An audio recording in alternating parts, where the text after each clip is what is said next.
E hoje a gente vai falar sobre o que ficou faltando aí sobre o escoamento interno, né? Nessa segunda aula aí de escoamento interno. O objetivo hoje é a gente calcular perdas por atrito em tubulações aí associadas em série em paralelo, compreender como as características de bombas, né? E como é que a gente seleciona uma bomba com uma determinada aplicação. Entender o princípio de funcionamento aí de medidores de vazão e ou velocidade. Ok? Bom, então na aula passada a gente chegou nessa equação aqui para a equação de Bernoulli, né, onde a gente adiciona aqui a carga que a bomba está fornecendo, a carga que a turbina está retirando e a perda de carga, né? Então, normalmente, quando a gente usa a equação de Bernoulli nesse formato, o 1 aqui é a entrada e o 2 é a saída, né? E esses alfas aqui são as nossas correções aí para a energia cinética por causa do perfil de velocidades, né? Essa correção vale 2 para o regime laminar e vale 1 para o regime turbulento, né? Nossa perda de carga, então, será o fator de atrito de Darcy, que é o Fzinho, vezes L sobre D, vezes a velocidade ao quadrado dividido por 2G, velocidade média, né? Pode ser calculado também como para os acessórios, né? Um KL vezes a velocidade ao quadrado dividido por 2G. Ok?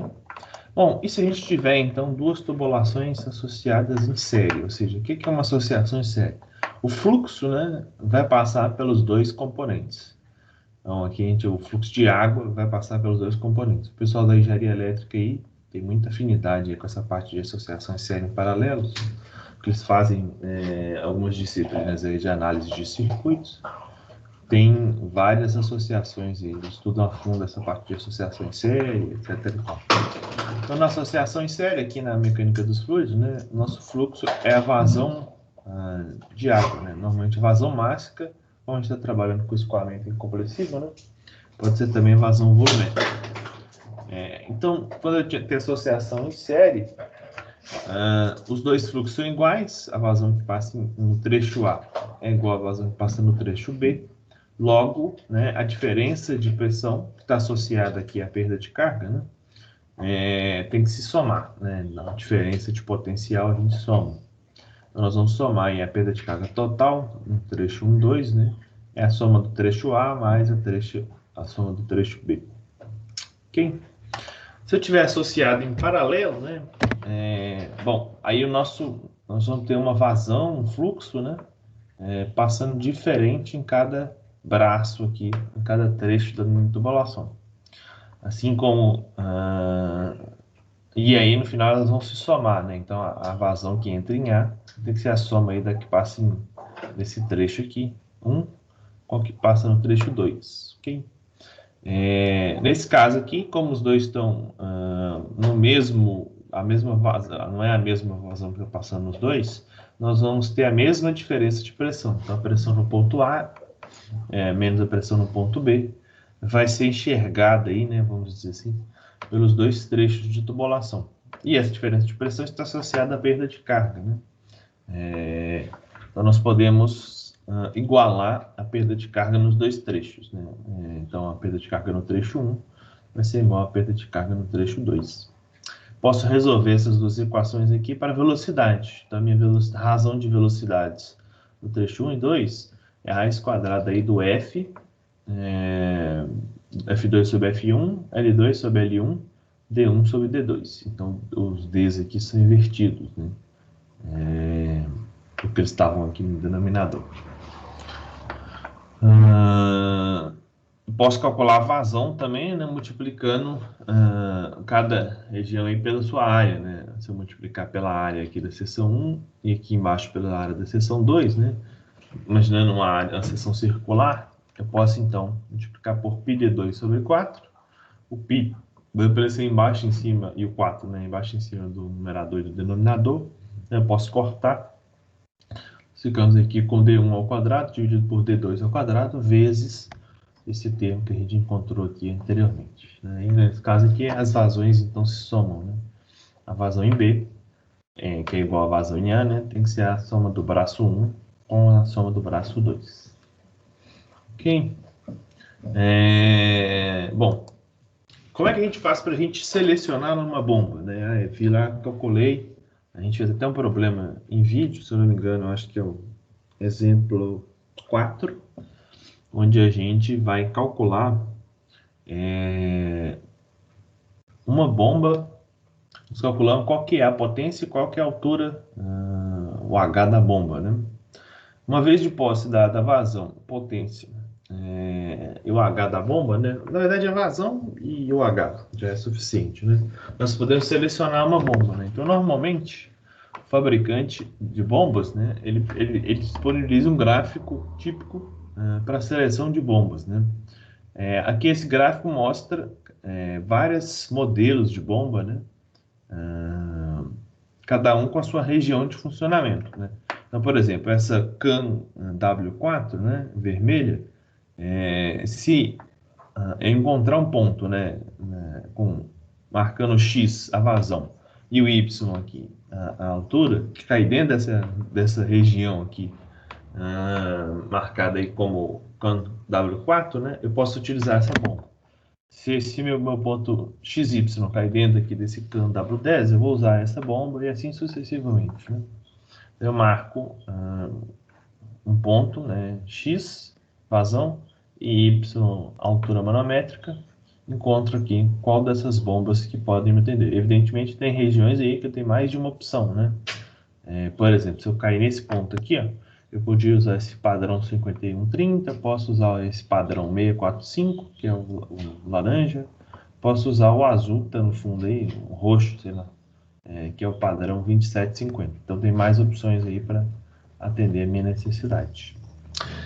Depois que eu escolhi a bomba, se eu for lá na curva característica da bomba, né, eu vou encontrar algo desse tipo, né?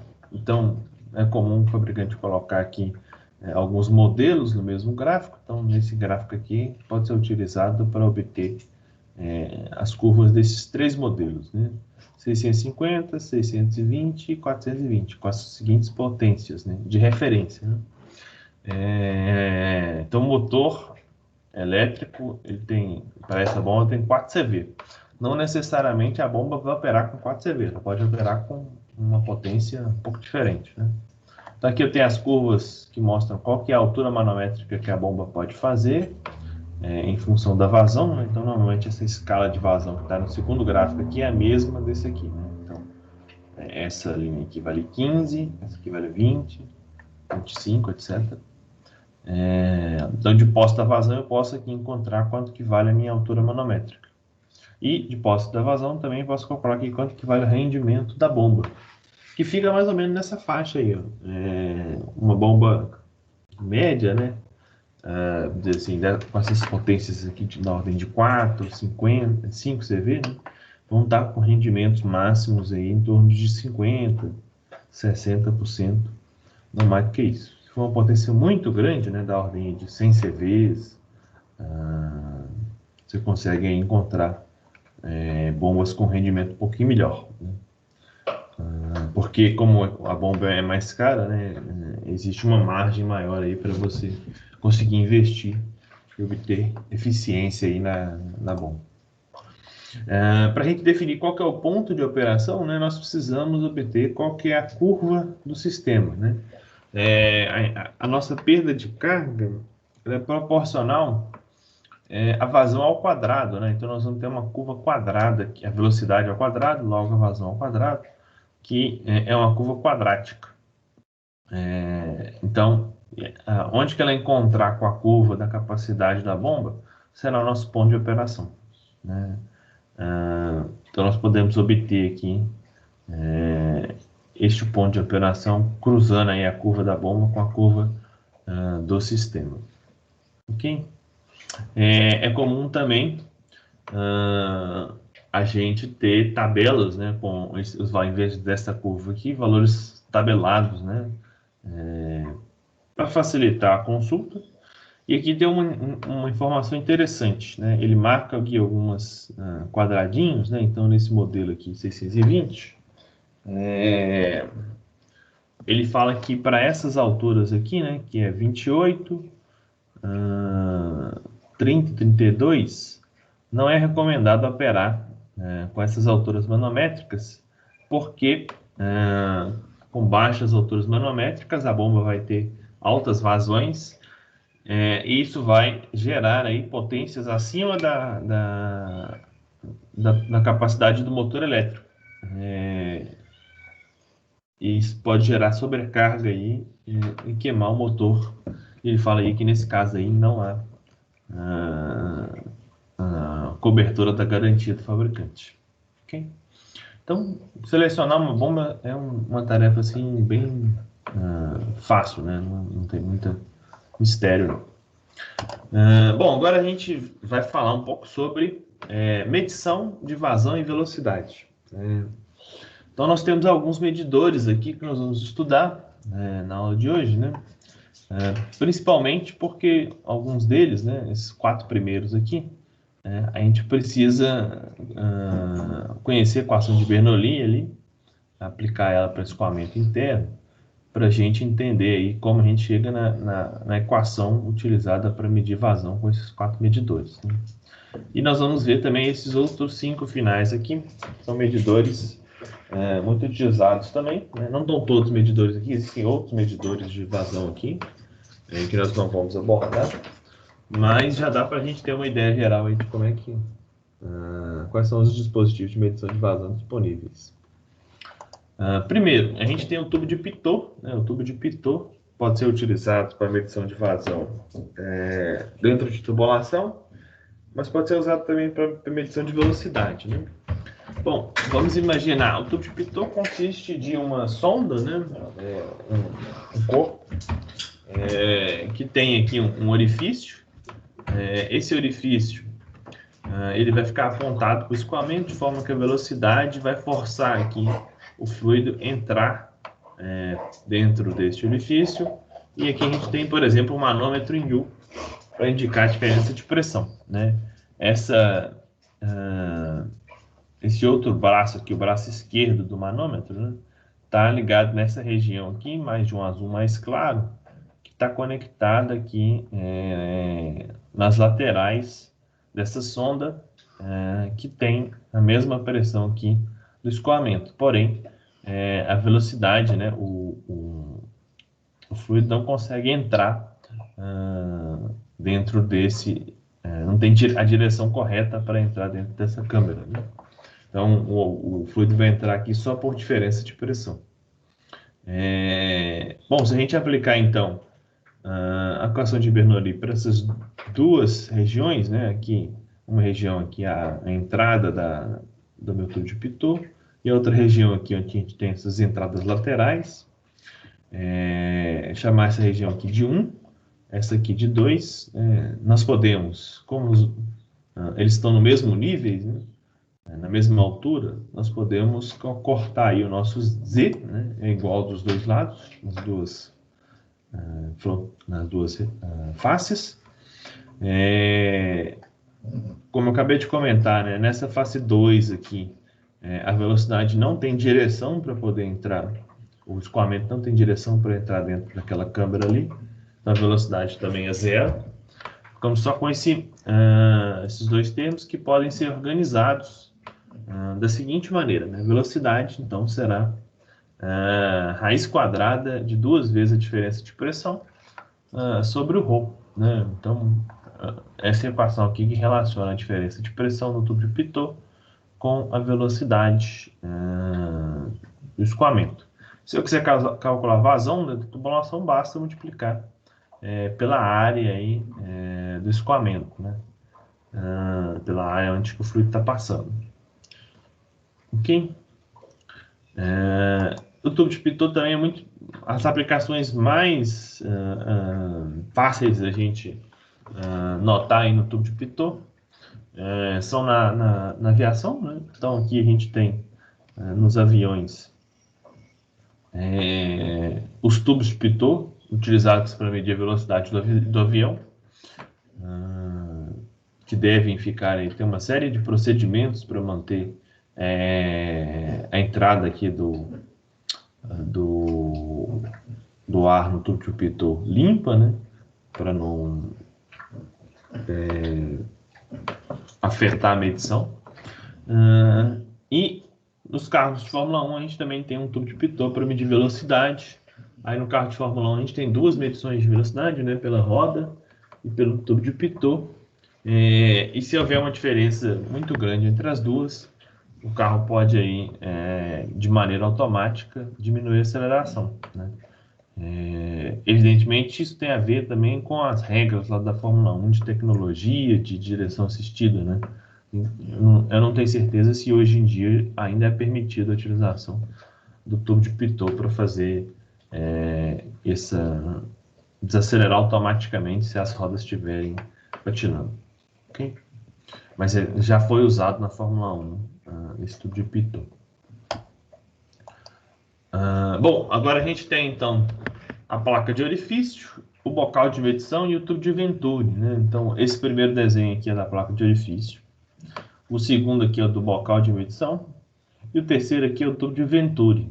Esses três dispositivos, eles causam uma obstrução no escoamento, e essa obstrução vai gerar uma diferença de pressão, e essa diferença de pressão é utilizada aí para medir velocidade, né? Vamos aplicar então a equação de Bernoulli para essas duas regiões aqui. Vou fazer um tubo de Venturi, mas a ideia é a mesma para os três equipamentos. Então vamos aplicar aqui, vamos chamar da seção 1, essa primeira seção aqui, onde que eu tenho essa tomada de pressão. Então esses tubinhos aqui, a gente chama de tomada de pressão, onde que eu vou ligar ali meu medidor de pressão diferencial, que pode ser, por exemplo, um manômetro em 1. E a segunda tomada de pressão está nessa região mais fina aqui do tubo de Venturi, que a gente chama de garganta, né? Que é a seção 2. Bom, esse tubo de Venturi aqui ele é horizontal, né? Então, essa face 1 está na mesma altura da face 2, né? Ou a linha 1 está na mesma linha da linha 2, da altura da linha 2. Então, eu posso cortar essa diferença de altura. Não posso cortar mais nada, né? Mas ainda tem as duas velocidades na região 1 ou na região 2. Eu posso aplicar o balanço de massa, né? Ou a equação da continuidade. Quando a gente tem um escoamento não compressível, né? A velocidade em 1 vezes a área tem que ser igual a velocidade 2 vezes a área em 2. Eu posso organizar essa equação aí colocando V1 em evidência. Então fica V2 vezes a área 2 dividido pela área 1. Depois eu fico com V2 π d2 sobre 4. Então, na região 2, a gente vai usar o diâmetro, o d minúsculo, para representar o diâmetro.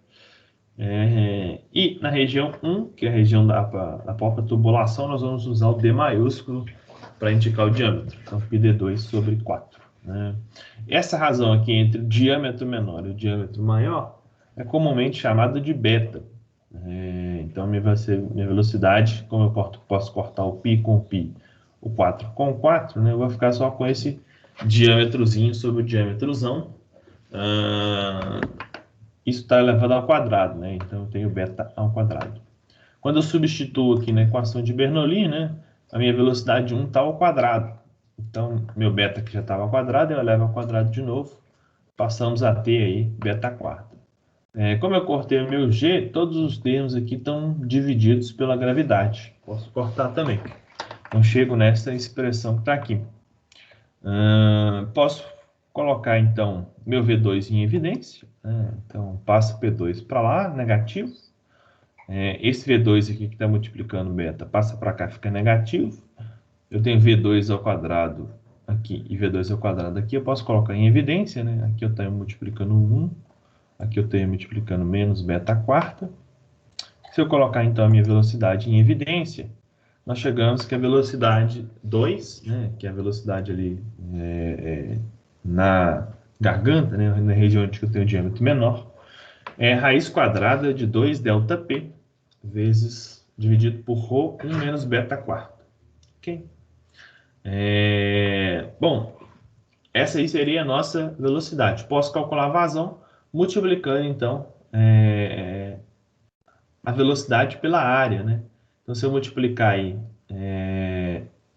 aquela velocidade que a gente encontrou, aquela raiz quadrada, pela área ali daquela seção, que é πdzinho ao quadrado, dividido por 4, nós encontramos então a nossa vazão. Evidentemente, este dispositivo aqui parte do princípio, essa dedução nossa, que a gente não tem nenhuma perda, né? Nós vimos na aula passada, quando eu tenho aqui uma redução aqui do diâmetro, né? Então tem um diâmetro, por exemplo, maior e diminui para um diâmetro menor, eu tenho uma perda de carga. Além disso, nós consideramos aqui, eu esqueci de falar, né, para sair dessa equação para essa equação, que meu alfa vale 1. Né? Nós vimos na aula passada também que ele pode valer um pouco mais de 1, né, para o escoamento turbulento, algo em torno aí de 1,05. Dependendo do número de Reynolds, 1,06. Então a gente tem aí alguns fatores aí, algumas aproximações que fazem com que essa vazão não seja a mesma que a gente meça na prática. Para isso a gente introduz então esse CD, que é chamado de coeficiente de descarga, que vai corrigir então essa equação teórica, a fim da gente obter valores mais próximos, mais precisos, né? Bom, para a placa de orifício, a gente pode utilizar a seguinte equação para o CD. Né? O CD, então, vai ser 0,5959 vezes 0,0312 vezes beta 2.1 menos 0,184 beta oitava 91,71 vezes beta 2,5 dividido por Reynolds elevado a 0,75. Então, uma série de pesquisadores fizeram aí alguns experimentos com placa de orifício, com diferentes aí diâmetros, né? E chegou aqui, ajustou essa equação aqui aos dados experimentais, né? Para encontrar esse valor aqui do CD. Para o bocal, eu tenho essa expressão aqui também, 0,9975, menos 6,53 vezes beta a meio, dividido por Reynolds elevado a meio. E por último, a gente tem ali o Venturi. No caso do Venturi, essa correção ela não vai ser função aí do número de Reynolds nem do beta, né? Como o Venturi já é construído com essas reduções aqui mais suaves, com um ângulo aqui de 21 graus, e na saída também um aumento gradual do diâmetro, né, com ângulo de 15 graus, o CD é constante, independente aí do número de Reynolds e do beta. Ele vale aí 0,98. Né? Bom, na prática, na placa de orifício, né, que ela é um dos 3 equipamentos aí, é um dos mais utilizados. Por que é um dos mais utilizados? Se a gente comparar esses 3 equipamentos aqui, o mais barato, sem dúvida, é a placa de orifício. Ela tem aí, você gasta muito menos material para construir a placa de orifício do que materiais para construir o Venturi. Né? Então ela é muito fácil de ser instalada e é a mais barata de todas. Porém, ela vai causar maior queda de pressão. E essa queda de pressão, né, vai estar associada também ao consumo de energia, né, para fazer o fluido passar aí pela placa de orifício. O Venturi é o que mais caro de todos, mais difícil de ser construído, gasta mais material, porém é o que tem menor perda de carga, por isso é muito utilizado também, tá? Principalmente para escoamento com água, tá? Para gases, normalmente a gente usa a placa de orifício. E como o CD é função do número de Reynolds, né? E o número de Reynolds, para ser calculado, precisa da vazão, então a gente fica num processo iterativo. Então, o que é comum ser feito na indústria, né? A gente considera que essa placa, que esse equipamento aqui vai medir uma faixa de vazão, né? Vamos dizer assim, valores de tanto a tanto, podemos dizer aí, vamos supor, vai medir aí de 10 a 30 metros cúbicos por hora, e aí eu calculo o CD para as duas faixas, né? Para o limite inferior e o limite superior, e essa variação, né? Evidentemente eu não vou encontrar o mesmo CD, vai ter uma ligeira variação, essa variação eu jogo para incerteza. Então, isso faz com que a gente tenha aqui maiores incertezas para a placa de orifício e menores incertezas aqui para o tubo de Venturi. Então, é comum a gente encontrar aí literaturas dizendo que a placa de orifício o resultado é mais incerto do que o tubo de Venturi, enquanto o bocal ele fica no meio dos dois, né? Tanto em questão de custo, quanto questão de espaço necessário para a instalação, né? A placa de orifício aqui a gente precisa de uma seção muito pequena de tubulação, o Venturi precisa de uma seção maior, e o bocal uma seção intermediária. E na questão de incerteza também, o bocal fica no meio aí dos dois, entre o Venturi e a placa de orifício.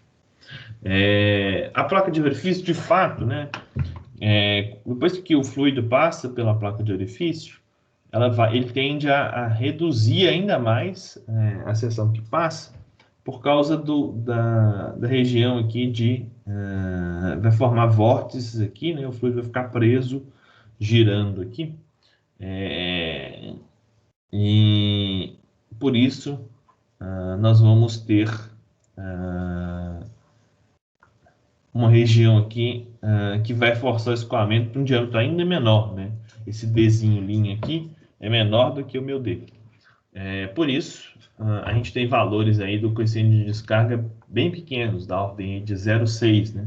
Enquanto o Venturi e a placa e o bocal vão ter valores aí para o CD próximos aí de 0,98, 0,97 e assim sucessivamente.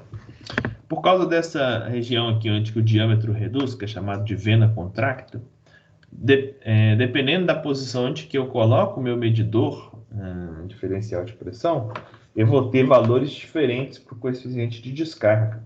Então, essa equação geral aqui, ela é substituída por uma equação que depende aí de onde eu coloco o meu medidor de pressão, tá?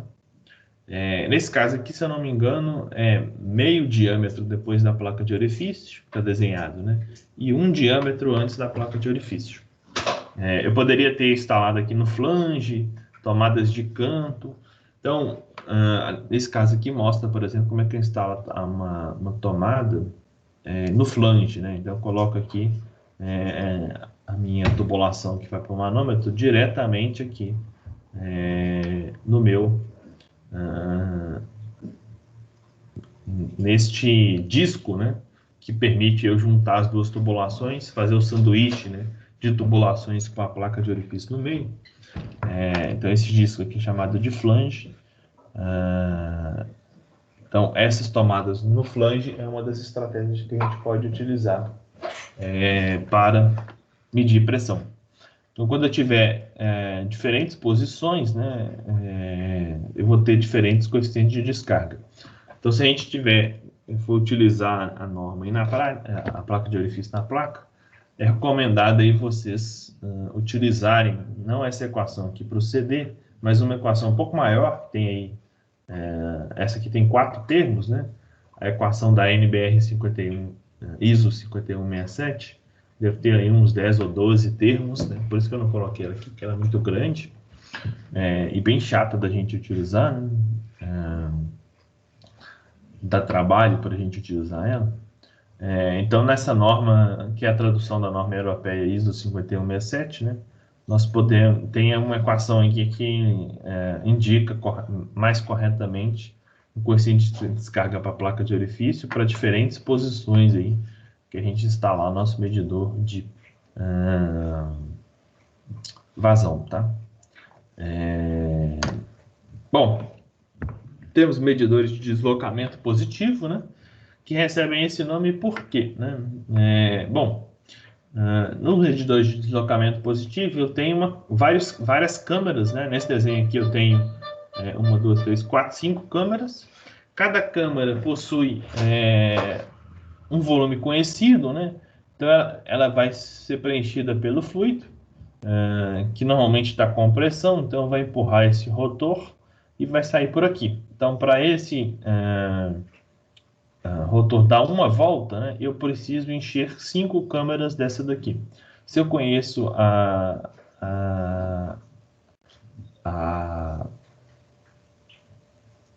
o volume que cada câmara possui, né? Então, a cada volta eu sei quanto de fluido que passou. Se eu souber a velocidade desse rotor, eu sei a minha vazão. Agora, se eu souber quantas voltas ele deu, eu consigo medir o volume que foi passado aí pelo meu medidor.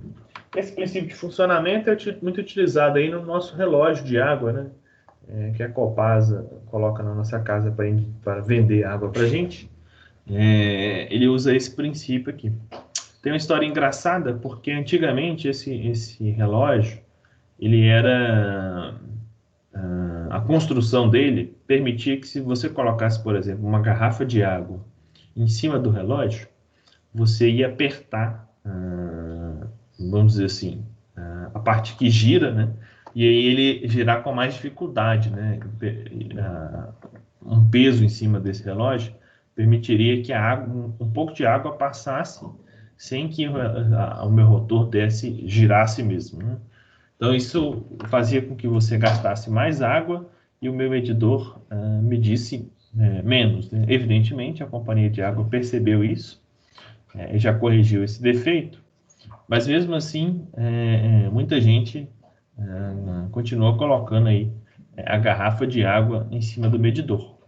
E o pessoal pensou, se essa garrafa de água em cima do medidor de água funciona para o medidor de água, vai funcionar também para o medidor de energia elétrica, né? Então, em cima do medidor de energia elétrica, o pessoal também costumava colocar essa garrafa de água, garrafa PET de refrigerante de água, né? Em cima do medidor, achando que ia reduzir o consumo de energia, né? Então, se vocês encontrarem aí na periferia de Belo Horizonte, né, garrafas de água no medidor, é por esse motivo que o pessoal tem essa superstição aí que garrafas de água no medidor do lado em cima do medidor de energia do CEMIG vai economizar energia elétrica, porque a conta vai vir mais barata. Nós temos um medidor de turbina, né? Então a gente tem uma turbininha dentro do medidor, né? Quanto mais fluido passar, quanto for maior a vazão, mais rápido essa turbina vai girar. E aqui em cima eu tenho um contador que vai medir quantas voltas que isso está dando. A gente pode, normalmente, é instalado um pequeno ímã, né, em alguma dessas pás da turbina ou em regiões da turbina, de tal forma que esse medidor aqui percebe essa variação aí do campo magnético para contar a nossa velocidade. Pode ser também, alguns medidores não usam um ímã, né? Mas como essa turbina ela é metálica, né? Há uma certa perturbação aqui também se você colocar um ímã no medidor aqui, você vai perceber uma certa alteração aqui do campo magnético, né? Então é usado uma turbina metálica e princípios aí de eletromagnetismo para medir quantas voltas que ela está dando aí por segundo, ou por minuto, ou por hora, etc. Nós temos o rotâmetro. O rotâmetro é um medidor de área variável, né? Então, eu tenho aqui um flutuador, né? Ele pode ficar solto assim, ou pode ter uma guia metálica, né? Para poder manter ele sempre no centro do meu rotâmetro. O fluido vai passar aqui com uma velocidade, dependendo da vazão, né? Esse flutuador vai estabelecer nessa posição, de tal forma que a velocidade do escoamento empurra ele para cima e o peso empurra ele para baixo. Então ele vai estabilizar nessa condição. Aumentando a velocidade, ele vai subir um pouco para uma região onde a gente tem uma área maior, de tal forma a estabelecer a mesma velocidade. Então essa velocidade vai empurrar ele para cima e o peso vai para baixo, ele vai estabilizar nessa posição. Então, quanto maior a vazão, mais para cima está esse flutuador, e aí eu vou ter sempre aproximadamente a mesma velocidade, independente de onde o flutuador está. Esse flutuador pode ser cônico, com essa ponta assim, né? Ou ele pode ser uma pequena bolinha, né? Então, aqui a gente tem alguns exemplos desses medidores. Esse aqui é um medidor de oxigênio, muito usado em áreas hospitalares, né?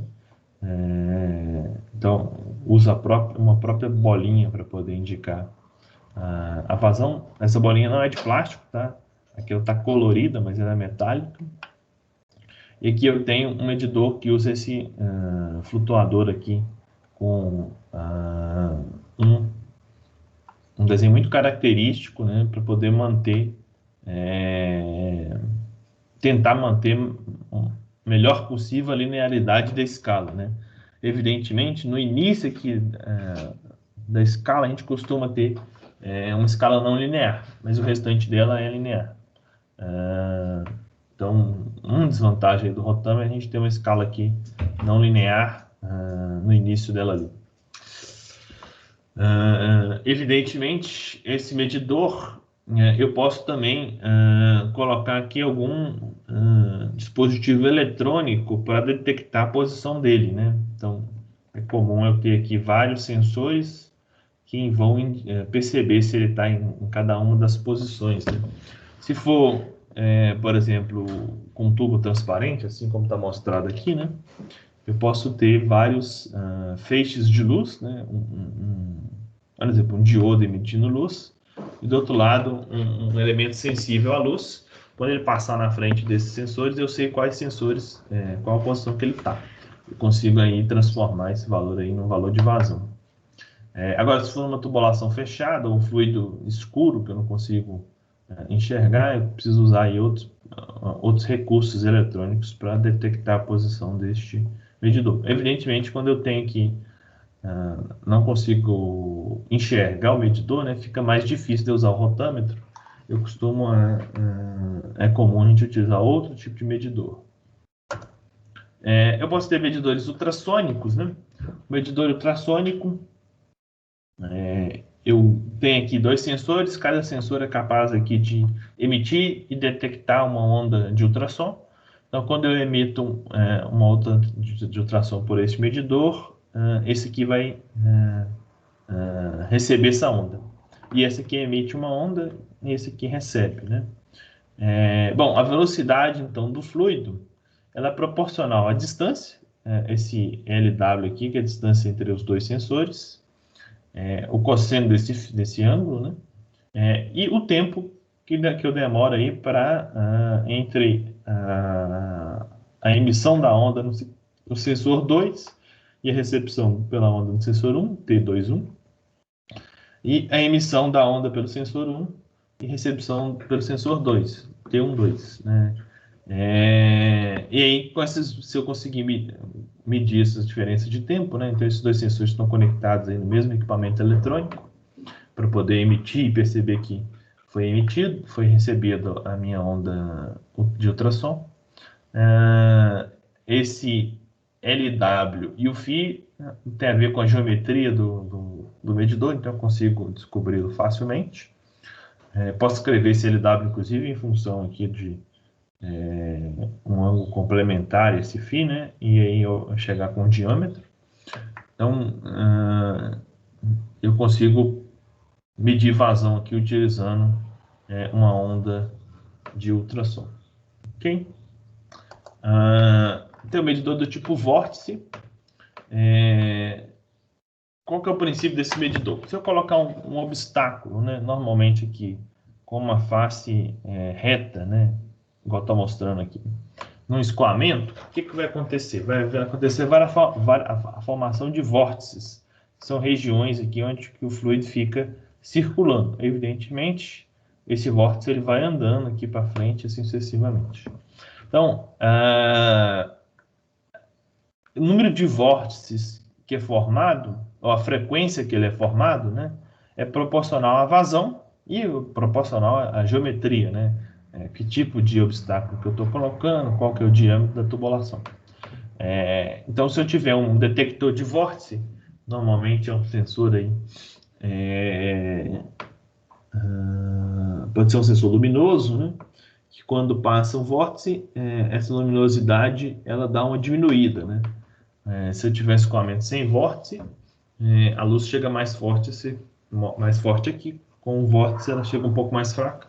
Ele percebe essa variação de intensidade. Pode ser também a mesma coisa acontece se eu tiver uma onda eletromagnética no vórtice, ela vai diminuir um pouco a intensidade dessa onda que chega aqui, ou vai afetar aqui a permeabilidade magnética do meio. Logo, eu consigo, obtendo aqui a frequência com que esses vórtices estão sendo formados, eu consigo obter a minha vazão. Quem